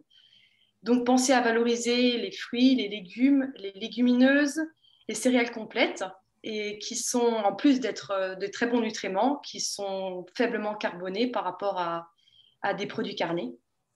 Voilà. D'ailleurs, je voulais vous présenter un autre diapo. Je vais à nouveau partager mon écran pour vous montrer un petit peu un comparatif qu'on a fait. Alors voilà, donc on a intervenu récemment sur un salon, il y avait 2 traiteurs, on a fait le bilan carbone des 2 menus, donc vous voyez les 2 menus qui s'affichent. Le premier traiteur qui propose des légumes, des pommes de terre, du vin rouge, de la viande de bœuf, du poulet, du chou, de la biche, la viande de porc et de la farine de blé, et le second qui proposait des légumes ou des fruits bio, un melon de Provence, la farine de buis, d'olive, etc. Donc on a fait le bilan carbone, et pour vous donner une idée, le premier, ça représente à peu près, on va dire 2 kilos équivalent CO2 par repas. Et le second traiteur, c'était 0,3 kg équivalent par repas. Voilà, donc là, vous voyez que la marge de manœuvre, elle est énorme. Si on multiplie par le nombre de gens qui mangent, la différence, elle est tout de suite notoire. Et je vous ai mis d'autres valeurs de l'ADEME. Voilà, un repas moyen d'un Français, 2,3. Quand un repas dominant de bœuf, c'est 5,7 kg. Parce que voilà, c'est un ruminant et ça a un fort impact. Et puis un repas végétarien en moyenne, c'est un demi-kilo équivalent CO2. Voilà, pour donner un petit peu de notion. Donc en plus de travailler sur la santé et puis voilà, c'est surtout le bilan carbone qui est important. Enfin, en plus. Voilà, vous pouvez également penser également à proposer des menus qui seraient faciles à redistribuer, parce que c'est vrai que des fois, on ne pense pas toujours à ça, mais j'ai un autre exemple, le marathon du vignoble d'Alsace. Vous souhaitez proposer une mousse au chocolat à ses coureurs et à ses bénévoles. Et c'est poser la question de si on en a trop, comment est-ce qu'on le redistribue. Donc, ils ont appelé une association caritative. Et c'est vrai que la mousse au chocolat se conservant que 24 heures et puis dans des conditions sans rupture de chaîne du froid, c'était plus compliqué. Donc, finalement, ils ont opté pour plutôt une tarte avec des fruits de saison. Et c'était beaucoup plus facile à redistribuer. Donc, voilà, des petites choses comme ça qui sont un peu du bon sens. Mais voilà, nous, on a recensé tout ça et on a beaucoup de retours d'expérience qu'on peut partager. Alors, voilà le contenu des assiettes, mais c'est aussi important de parler de contenant. Donc, dans quoi je sers toute cette alimentation. Il y a une loi qui est passée récemment qui maintenant interdit la vaisselle jetable en plastique. Donc, voilà, quelle alternative? Ce qui est de plus intéressant, pareil, en termes de bilan carbone, d'analyse de cycle de vie, ça va être la vaisselle réutilisable. Donc là, ben, ça fait référence aussi à notre réseau de plateformes de location et de lavage de vaisselle. N'hésitez pas à les appeler, on vous donnera les coordonnées. Et voilà, donc une autre alternative, ça va être la vaisselle en carton. Donc ça peut être des gobelets en carton. S'ils sont recyclés, ça va encore. Ou alors de la vaisselle compostable. Mais attention au label, parce qu'il y a beaucoup de choses... on voit beaucoup de choses et puis c'est pas toujours évident de trouver un prestataire qui accepte cette vaisselle compostable parce que voilà, mais ça reste du jetable, donc encore une fois, le mieux, ça reste le réutilisable. Voilà, donc ça fait beaucoup de choses à mettre en place et après, c'est vrai qu'il y a certaines résistances au changement. On constate, voilà, même des organisateurs d'événements qui sont intéressés pour mettre en place tout ça. Il y a quand même souvent des résistances, des gens qui ont leurs habitudes qui sont mises en place. Et ce n'est pas toujours évident d'avoir les bons arguments face à ça. Et puis aussi la question du coût, parce que c'est vrai que parfois, l'alimentation bio locale, ça va être un peu plus cher. Donc, comment on s'y retrouve pour que nous, associations, ça soit rentable et puis ne pas non plus proposer des plats qui soient hors de prix et que les gens ne puissent pas acheter. C'est aussi important de rester cohérent. Et puis, le troisième frein que je pourrais présenter, c'est... excusez-moi. La question du coût, oui, c'est aussi, par exemple, les moyens humains, parce que c'est vrai que les produits bruts, parfois, à travailler, c'est un petit peu plus long. Donc voilà, il faut s'armer de nombreux bénévoles qui sont intéressés par la préparation des repas. Mais voilà, ça peut se faire. On a plein d'exemples qui le montrent. Et voilà, donc ne pas mettre tout en place pour pas créer de résistance, d'y aller pas à pas. Et puis, n'hésitez pas à nous demander conseil. Encore une fois, je n'ai listé qu'une petite partie des choses possibles en matière d'alimentation durable et voilà, on est là pour ça. Alors justement, on a une question dans le chat sur la plateforme locale. Comment un professionnel peut s'inscrire dans cette plateforme? Alors, je crois qu'il y a écrit recense. Je pense qu'on peut leur écrire et demander d'être référencé. Oui, voilà, vous êtes un professionnel. Je vais partager mon écran à nouveau, vous allez voir. Donc là, il y a toutes les fiches. Donc voilà, vous pouvez choisir les types de produits, où vous vous trouvez.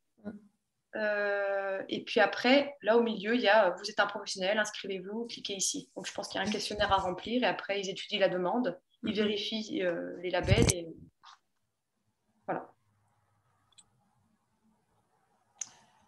Et alors une autre question, nous en Meurthe-et-Moselle, on a l'association Éco-Gestes qui travaille aussi avec de la vaisselle, enfin qui a une station de lavage de gobelets. Je crois que c'était ça le sens de la question, Joël. Oui. Oui, en fait, ça m'a fait penser à eux quand la présentation je sais plus qui. Bref, la présentation m'a fait penser à Éco-Gestes. En fait, ils proposent aussi un truc de lavage de gobelets. Et il y a Guillaume qui a été labellisé ou formé à aider les associations à faire des manifestations éco-responsables. Alors, c'était juste la question à savoir si c'est eux, l'association, l'organisme-là, qui a travaillé avec eux, ou alors s'il existe autre chose dans l'Est. Alors, je confirme, donc moi, ça fait 3 ans que je bosse sur ce projet Émerge, et donc on a travaillé avec Éco-Gestes, on les a formés à notre outil, la charte, et à tout le reste. Et finalement, ils n'ont pas souhaité continuer le partenariat avec nous. Donc, c'est un peu dommage, mais du coup, ils continuent dans leur coin et nous dans le nôtre. Ah d'accord, dommage, voilà. Ouais, bon. C'est dommage. Donc, c'est vrai que la crise Covid n'a pas aidé. Hein, se lancer dans l'événementiel à ce moment-là, c'était pas évident, mais voilà, ça s'est pas fait. Mais après, rien n'est perdu. Et effectivement, EcoGest, ils font un petit peu la même chose sur le territoire de Nancy et autour. Ouais. Merci. Moi, j'ai peut-être 2 questions, s'il n'y a personne d'autre.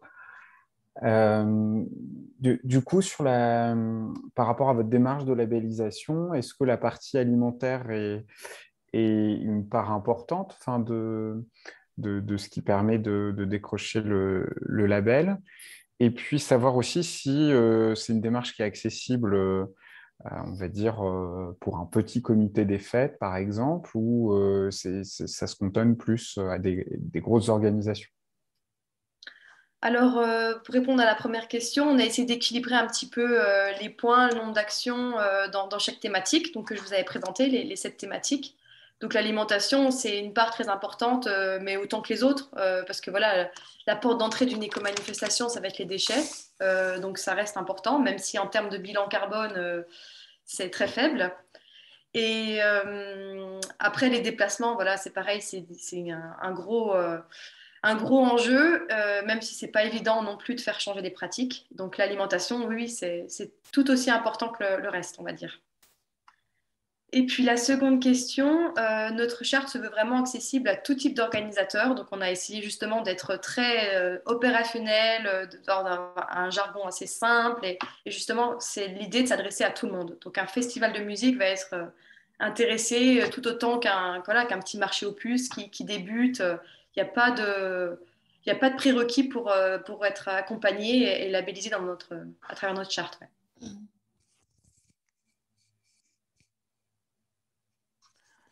Alors, on peut partager aussi dans votre chat un exemple de cahier des charges.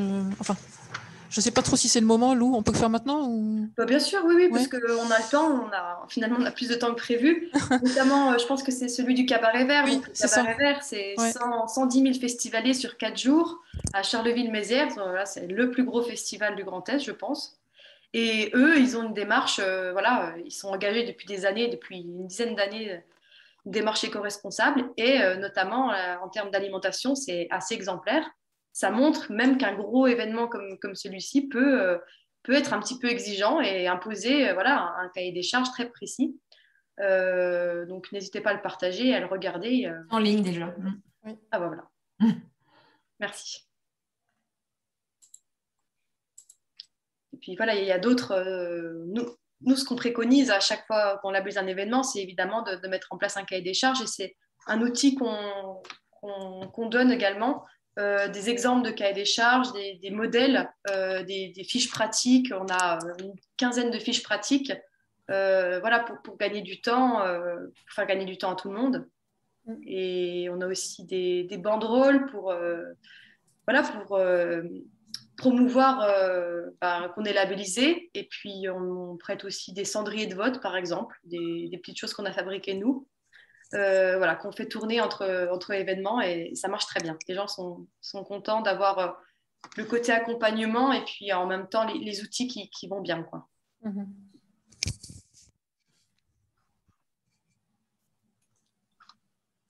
On l'a partagé, le cahier des charges?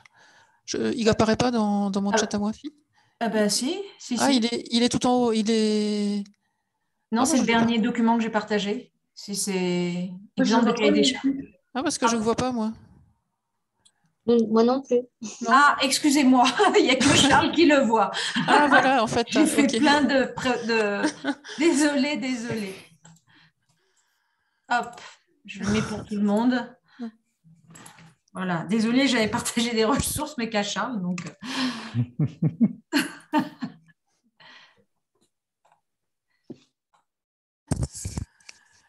Et du coup, là, on est sur un exemple quasi parfait. Hein. Mais alors, une commune ou une association qui démarrerait dans l'esprit de l'éco-manifestation, qu'est-ce qui est facile à mettre en place pour commencer? On peut parler de la restauration, mais on peut élargir aussi sur le reste. Hein. Oui, bien sûr. Alors, la restauration, si c'est quelque chose qui est compliqué à mettre en place, on peut aussi faire le choix d'un prestataire. On a des traiteurs formidables qui proposent, enfin, je pense, moi, à mon exemple, en Alsace, on a Pure, etc., par exemple, qui propose voilà, des buffets zéro déchet avec que des produits locaux, bio, voilà, qui ont un cahier des charges en fait, qui est déjà voilà, un cahier des charges interne qui est déjà très précis. Donc, ça peut être aussi une solution. Se dire, bah voilà, on fait appel à un food truck ou un traiteur et puis on n'est pas responsable de tout ça et c'est peut-être plus simple aussi.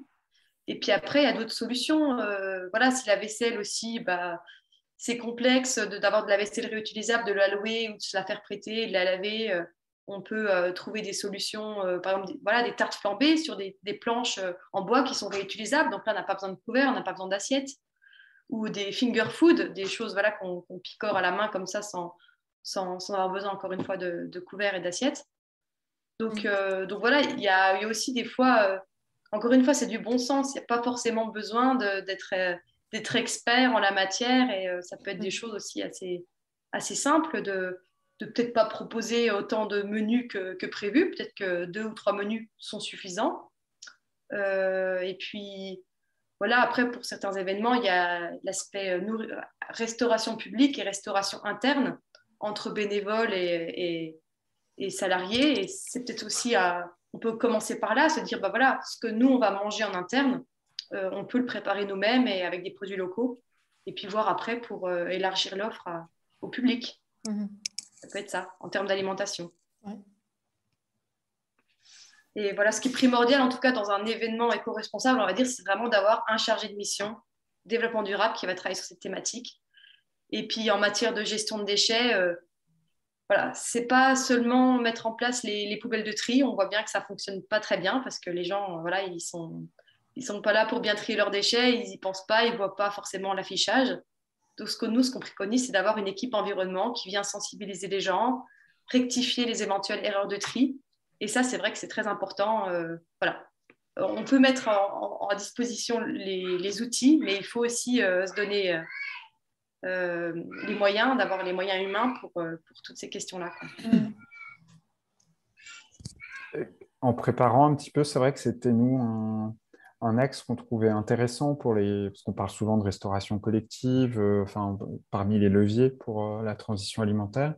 Et c'est vrai que les temps un peu comme ça, événementiels sont pas toujours investis par les communes ou les élus pour en faire un peu des exemples de comment on peut mieux manger et moins produire de déchets. Donc, je trouve que c'est intéressant. Et est-ce qu'il y a des collectivités qui ont conditionné peut-être des subventions à une labellisation ou alors qui du coup, il y a un bonus s'ils sont labellisés? Enfin, c'est une question que je me posais. C'est une question qui se pose de plus en plus et c'est notamment pour ça qu'on s'efforce de visiter les événements parce que notre charte, elle doit être irréprochable. Voilà, on part sur on va dire, la confiance, dans la discussion, dans l'échange, qu'on dit oui, on met en place, oui, on ne mettra pas en place, et voilà. Mais c'est aussi important d'aller voir sur site pour être sûr que tout est bien fait. Parce que c'est vrai que les collectivités commencent à reconnaître de plus en plus notre charte. Il y en a notamment qui proposent de rembourser à l'association organisatrice plus ou moins en fonction du niveau. Donc voilà, ça va être 200 € si c'est un niveau 1, ils vont rembourser 400 si c'est un niveau 2, et voilà.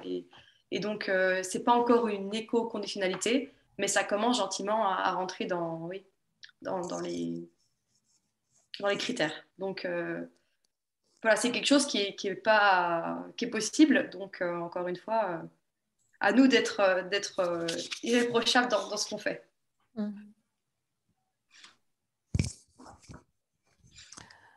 Est-ce qu'il y a d'autres questions sur ce sujet, des choses que vous aimeriez approfondir ?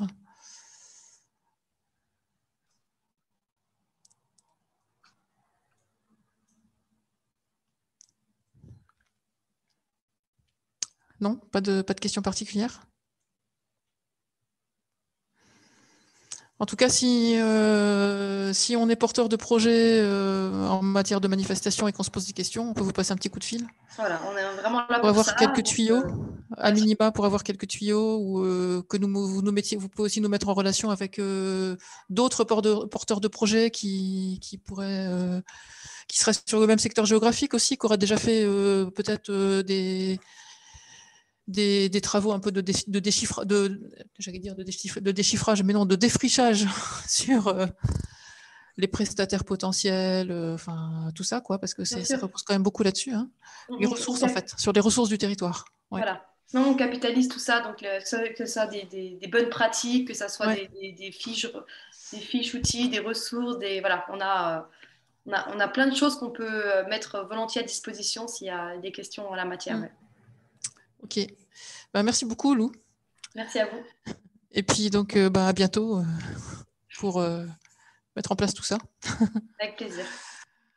Et, oui, ici, je voulais aussi vous reposer une question par rapport au projet Émerge. Donc, vous avez dit que vous cherchiez des structures pour porter la démarche.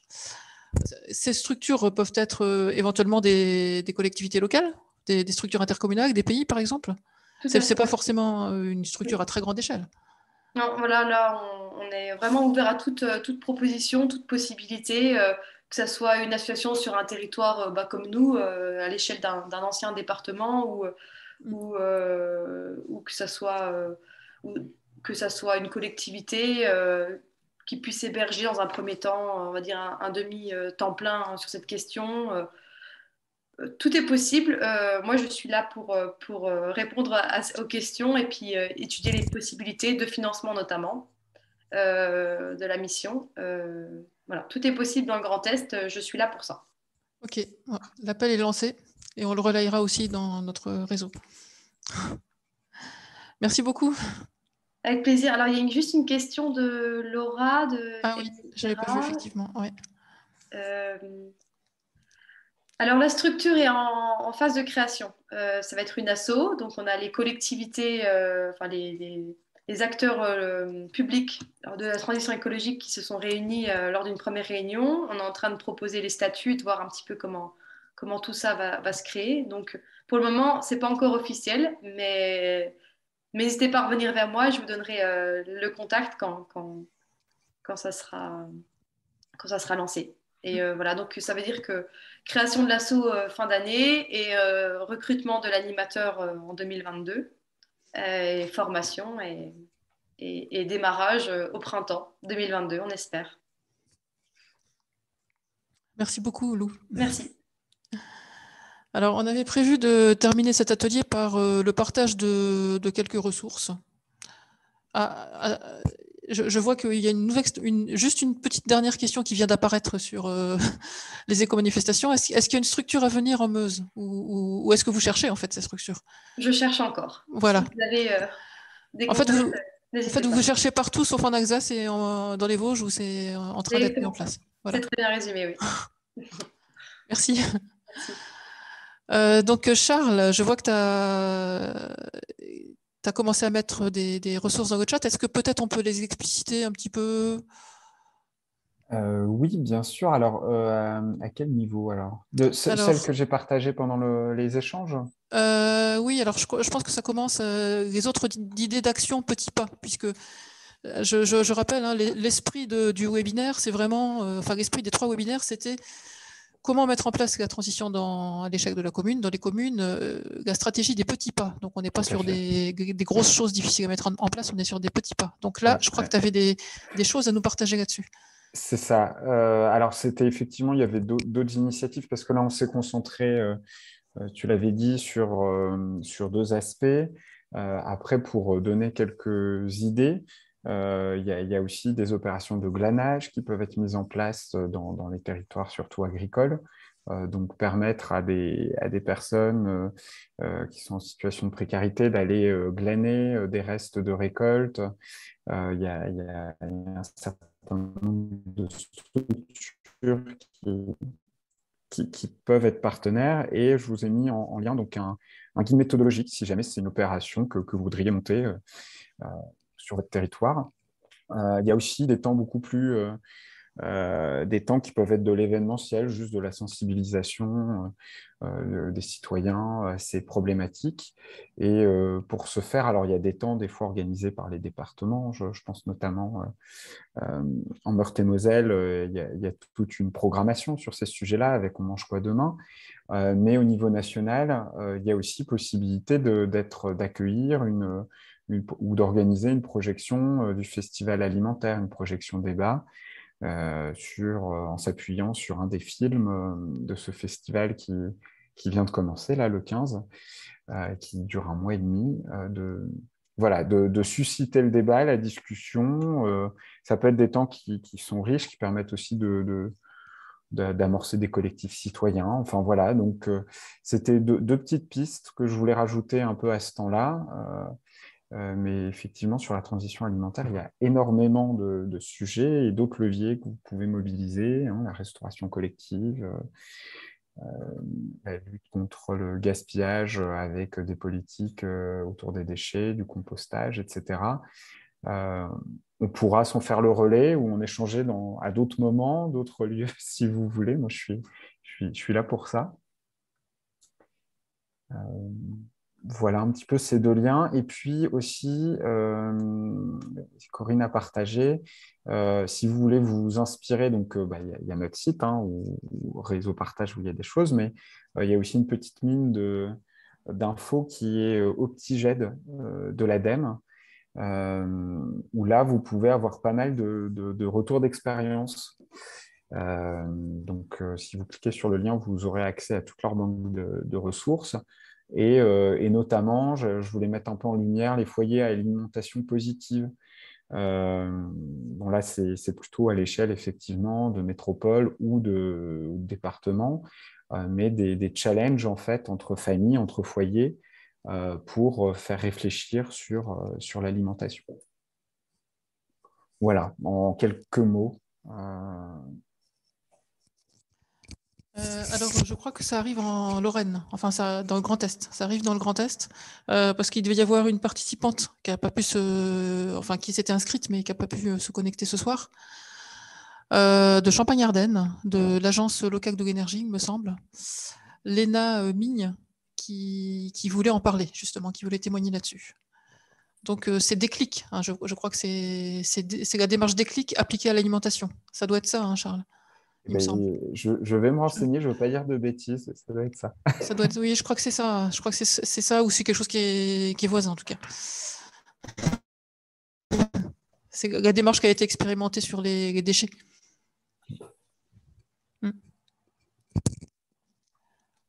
Et puis, collectif. Oui, on peut terminer par ça. Collectif, la plateforme collaborative de l'économie circulaire des acteurs du Grand Est, où il y a plein de choses sur le gaspillage et sur des circuits courts. Donc, ça se croise avec la thématique de l'alimentation, beaucoup. C'est beaucoup les mêmes acteurs.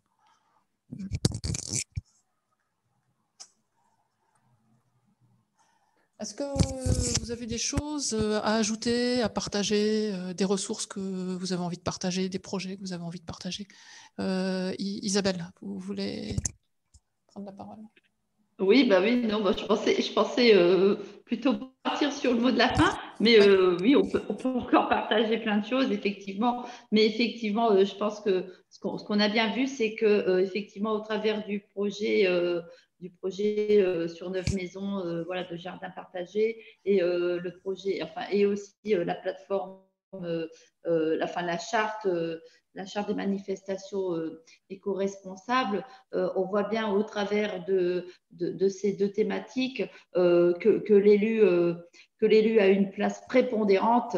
Je pense que sans le soutien des élus, effectivement, donner de l'ampleur à ces actions peut être beaucoup plus compliqué, peut être aussi moins bien accepté. Voilà, donc voilà, il y a un niveau d'acceptation aussi, qui peut être transmis par l'élu, mais ce qu'il ne faut pas oublier quand même, c'est qu'à la base, ce sont les citoyens qui doivent, je pense, s'emparer de ces questions, les faire remonter à leurs élus. Voilà, je veux dire, c'est le schéma qui paraît logique.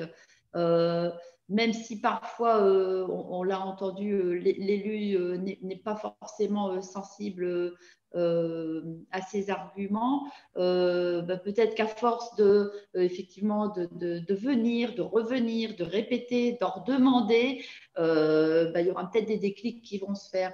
Voilà. En tout cas, il ne faut pas se décourager. Moi, ça fait plus de 13 ans que je suis impliquée. D'abord, c'était au niveau associatif, puis ça a été ensuite au niveau municipal parce qu'on a vu que quand même j'essayais d'apporter des choses voilà, localement.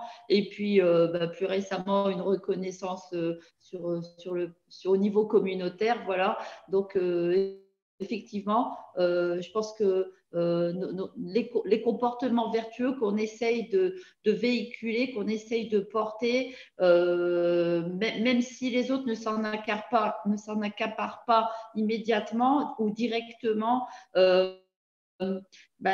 ils sont conscients de la nécessité de les véhiculer. Et voilà, moi je pense qu'il ne faut pas lâcher, il ne faut pas baisser les bras, il faut tirer très très large autour de soi, il faut essayer d'ameuter le plus possible. Et je pense que tous les outils dont nous ont parlé Charles Thomasin au travers du réseau partage et Fabienne concernant Citoyens et Territoires, vous pouvez retrouver beaucoup de ces actions au travers de la newsletter de Citoyens et Territoires. Donc, j'invite effectivement tous les participants de cette réunion à s'inscrire à cette newsletter de Citoyens et Territoires qui fait effectivement le prolongement du réseau Citoyens et Territoires. Si ce n'est pas déjà fait, inscrivez-vous sur cette newsletter. Vous y retrouverez des appels à manifestation d'intérêt voilà, qui peuvent booster des démarches sur vos territoires, dans vos communes, auprès de vos associations ou de vos collectifs de citoyens. Voilà, je ne sais pas s'il y a encore des choses à ajouter, mais pour ma part, en tout cas, c'était très enrichissant. J'ai encore pris plein de notes. Je vais relayer plein d'informations auprès de mes élus de la communauté de communes et de la commune. Et puis, j'espère qu'ensemble, on arrivera à faire avancer vers la transition alimentaire et écologique. Je rebondis juste sur ce que vous venez de dire sur la newsletter. Donc, pour vous inscrire, il suffit de m'envoyer un mail. Et aussi, dans cette newsletter-là, et je vais vous envoyer un mail demain. En fait, je vais envoyer un mail à tous les participants des 3 webinaires parce que Citoyens et Territoires, on vient de lancer un appel à manifestation d'intérêt pour accompagner des communes de moins de 5000 habitants dans leur démarche de transition écologique, avec plus l'angle de mettre en place des dynamiques locales, de mettre en place des coopérations sur la commune. Donc ça va partir par mail demain et ça figure aussi dans la newsletter qui est partie aujourd'hui de Citoyens et Territoires. Et puis, bien sûr, on va faire une synthèse de ces 3 webinaires assez rapidement. Et puis, on vous recontactera pour voir comment on peut rester en lien pour continuer à avancer sur cette thématique de la transition écologique à l'échelle de la commune. Merci. Donc, si plus personne ne veut prendre la parole, il nous reste à vous remercier pour votre participation. Merci aux intervenants pour vos témoignages. Merci Isabelle. Et je vous dis donc à très bientôt pour des suites sur la transition. Merci à vous tous. Merci beaucoup. Merci. Au revoir. Au revoir, bonne soirée. Au revoir. Au revoir, à très bientôt. À bientôt.